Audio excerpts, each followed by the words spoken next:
Coba bayangin deh, ada satu perusahaan yang saking kaya dan berkuasanya, bikin raksasa-raksasa teknologi zaman sekarang tuh kelihatan kecil. Perusahaan ini nggak cuma dagang, tapi juga bisa perang, bisa bikin koloni, dan memerintah layaknya sebuah negara. Nah, ini dia, kisah Verenigde Oostindische Company atau yang kita kenal sebagai VOC. Oke, kita mulai dari pertanyaan simpel dulu ya. Kalau kalian disuruh nebak, perusahaan apa sih yang paling kaya sepanjang sejarah dunia? Mungkin yang langsung kepikiran itu perusahaan minyak raksasa, atau mungkin perusahaan-perusahaan teknologi yang lagi mendominasi pasar saat ini. Tapi bukan itu jawabannya. Jawabannya justru membawa kita mundur jauh, sekitar 400 tahun yang lalu, ke sebuah perusahaan yang nggak cuma merevolusi perdagangan, tapi juga mengubah peta dunia untuk selamanya. Yuk, kita bedah lebih dalam. Perusahaan ini dikenal sebagai VOC, sebuah nama yang mungkin udah nggak asing lagi di telinga kita, terutama di Indonesia. Tapi ini bukan perusahaan biasa. VOC itu sebuah entitas yang kekuatannya, wah, udah kayak negara sendiri. Jadi nama resminya itu Verenigde Oostindische Company, atau perusahaan Hindia Timur Belanda. Didirikan pada 20 Maret 1602, VOC ini adalah perusahaan TBK pertama di dunia. Artinya, siapapun bisa membeli sahamnya. Nah, ini dia cikal bakal bursa saham modern yang kita kenal sekarang. Nah, ini yang bikin VOC benar-benar gila. Kekuatan yang dikasih pemerintah Belanda ke mereka. Bayangin aja, sebuah perusahaan bisa bikin benteng, punya tentara dan angkatan laut sendiri, tanda tangan perjanjian sama raja-raja, bahkan mungut pajak dan menjajah wilayah lain. Ini udah bukan dagang lagi namanya. Ini bikin kerajaan. Terus kenapa sih perusahaan kayak gini sampai harus dibikin?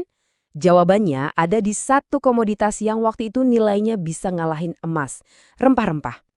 Pasar Eropa tuh lagi haus banget sama cengkeh, pala, dan lada. Tapi perdagangannya waktu itu kacau banget.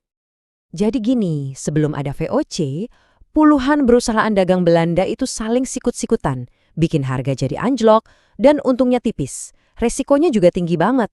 Satu kapal tenggelam bisa langsung rugi bandar.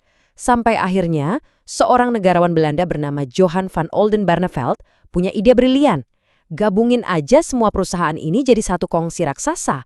Tujuannya, memonopoli perdagangan, ngalahin Spanyol dan Portugal, dan ngeraup untung sebesar-besarnya. Dan lewat sistem saham publik yang super revolusioner itu, VOC berhasil ngumpulin modal awal yang gila-gilaan. 6,4 juta guilder. Kalau dikonversi ke zaman sekarang, nilainya itu ratusan juta dolar. Gede banget buat perusahaan di zaman itu.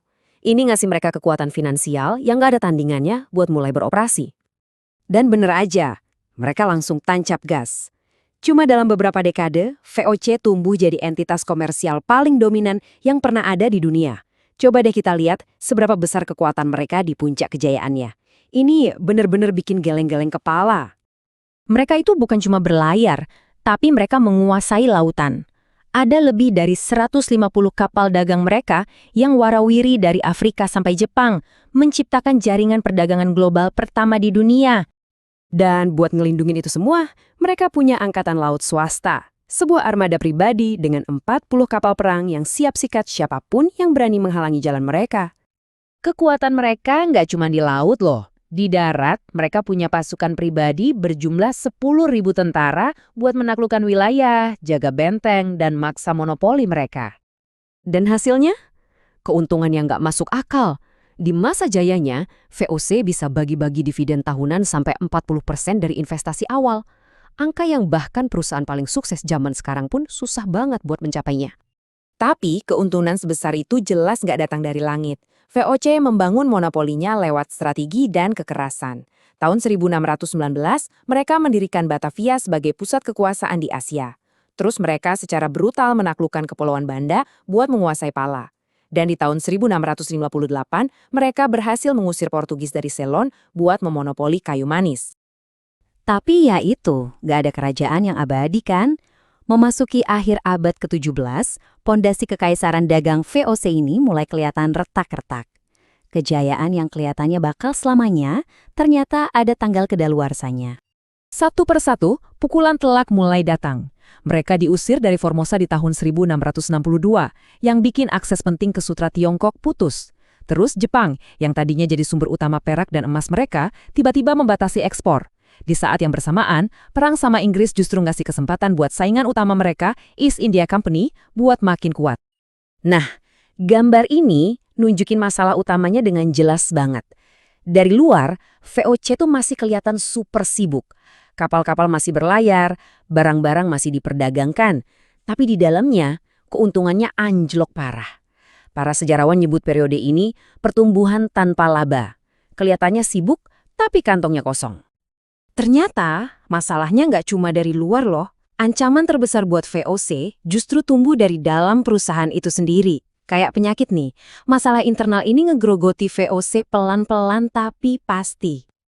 Saking parahnya, ini udah jadi rahasia umum. Di Belanda, singkatan VOC itu sering diplesetin jadi Vergangen onder korupsi, yang artinya hancur karena korupsi. Ini nunjukin betapa parahnya korupsi di dalam tubuh perusahaan. Jadi, siklus kehancurannya tuh kayak gini. Perusahaan bayar gaji resmi yang rendah. Ini mendorong para pegawainya buat dagang ilegal demi memperkaya diri sendiri. Kepemimpinan yang tadinya diisi pedagang-pedagang jago, sekarang malah diisi birokrat yang kurang inovatif. Dan yang paling parah, buat nutupin masalah keuangan, mereka nekat bayar dividen tinggi pakai utang jangka pendek. Gali lubang tutup lubang.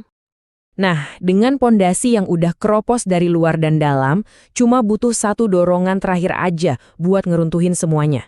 Dan dorongan itu pun akhirnya datang. Pukulan mematikan itu datang dari Perang Inggris-Belanda keempat. Angkatan Laut Inggris menghancurkan armada VOC, merampas kapal-kapalnya, dan memutus total jalur perdagangannya. Kerugian finansialnya mencapai 43 juta guilder, angka yang mustahil bisa mereka bayar kembali.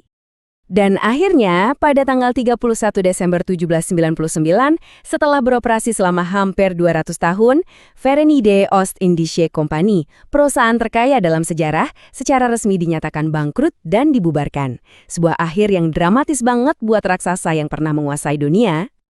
Kisah VOC ini jadi pelajaran yang nggak lekang oleh waktu. Ironisnya, inovasi finansial terbesar mereka, yaitu sistem saham publik, nggak bisa menyelamatkan mereka dari kegagalan paling dasar, keserakahan, dan korupsi.